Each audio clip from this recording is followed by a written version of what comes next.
Hello bachon and welcome. Today we're going to tackle a very important topic from Unit 2, electrostatic potential and capacitance. We're talking about the combination of capacitors. Now I know it can seem a little tricky at first, but I promise you after this explainer, you'll find it bilkul simple. You'll be ready to ace any question that comes in your exam. Chalo, let's begin.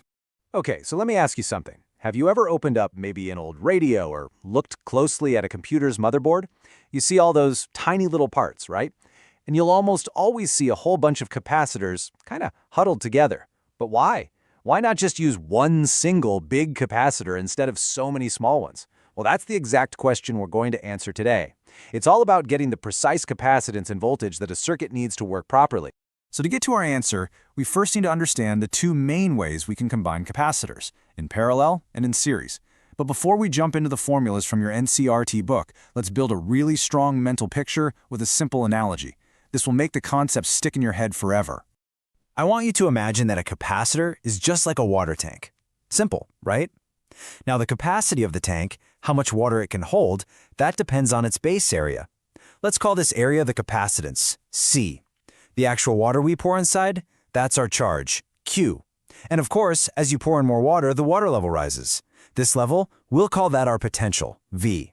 So, more area, more capacitance. More water, more charge. Higher level, higher potential. Got it? Good. Okay, look here. In parallel, it's like putting two tanks side by side and connecting them at the bottom. What happens to the total area? It just adds up, nah? You get a much bigger base. This means you can store a lot more water for the same water level. So in parallel, the total capacitance increases. But what about series? Well, that's like stacking one tank on top of another. It becomes much harder to pump the water all the way to the top. This effectively reduces how much water you can easily store. So in series, the total capacitance actually decreases.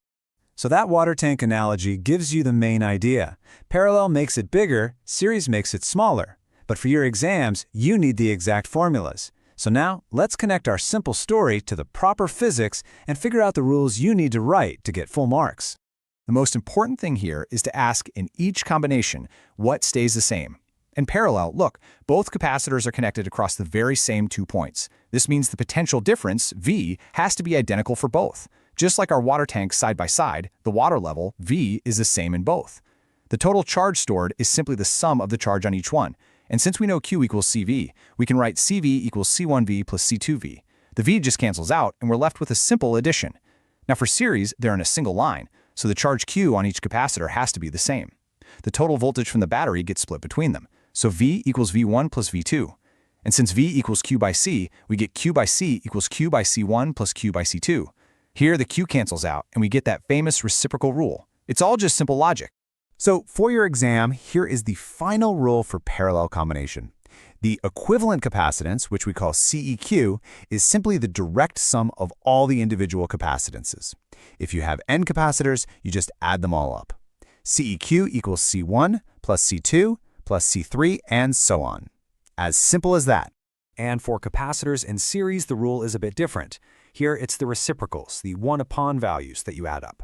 So, the reciprocal of the equivalent capacitance is the sum of the reciprocals of the individual ones. 1 by CEQ equals 1 by C1 plus 1 by C2, and so on. You must remember this difference very carefully. You know, the best way to really get comfortable with these formulas is to just solve a quick problem. Let's take some very easy numbers and use both rules. This will help you see how it works and build your confidence for the exam. All right, let's put this into practice. Let's say we have two capacitors, and each one is 10 microfarads. First, let's connect them in parallel. The rule is super simple, right? It's just addition. So the equivalent capacitance is going to be 10 plus 10. Easy. Next, let's take the same two capacitors and connect them in series. Now we have to use the reciprocal rule. So 1 by CEQ will be 1 by 10 plus 1 by 10. And here are our results. In parallel, 10 plus 10 gives us 20 microfarads. See? The total capacitance got larger, just like our water tank analogy told us. For the series case, 1 upon CEQ is 2 upon 10. Now please, Bacho, don't forget to invert it back at the end. This is such a common mistake. CEQ is 10 divided by 2, which is 5 microfarads. And notice, the result is actually smaller than our starting capacitor. Okay, now I need your full attention. I want to talk about something really important. This is one of those silent killer mistakes, a place where so many students lose marks in their board exams without even realizing it. It's a simple trap, and it's related to something you learned back in Class 10. So please, listen carefully. Pay attention here. This is so important. Many students lose marks because their brain is on autopilot from studying current electricity. It's just muscle memory, but it's wrong. So what is this big mistake? It's this thought that gets stuck in our heads, that the rules we learned for resistors are the same for capacitors. You remember for resistors, right? Series was a simple addition, and for parallel you use the reciprocal rule. So we just automatically try to do the same thing here. This is absolutely wrong. Please, burn this into your memory. For capacitors, the rules are exactly the opposite of resistors. The series rule for resistors is the parallel rule for capacitors, and the parallel rule for resistors is the series rule for capacitors. They are completely reversed. Just remember this one line. Capacitors are contrary. They do the opposite of what resistors do. Okay, let's quickly bring everything together now.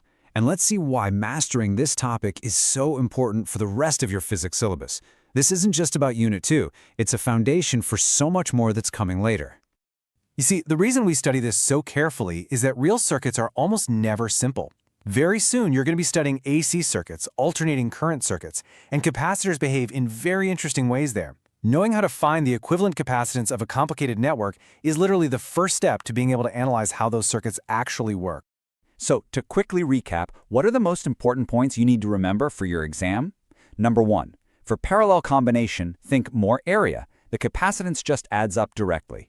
Number 2, for series combination, think more distance. Here, the reciprocals add up, and the final result will always be smaller than the smallest capacitor you started with. And finally, the biggest warning of all, capacitor rules are the reverse of resistor rules. Don't forget, capacitors are contrary. And I'll leave you with a final thought to think about. We just saw that connecting capacitors in series gives us a smaller capacitance.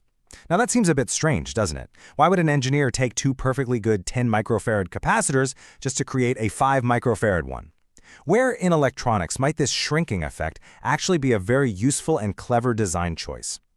Think about it. The answer has something to do with voltage. All the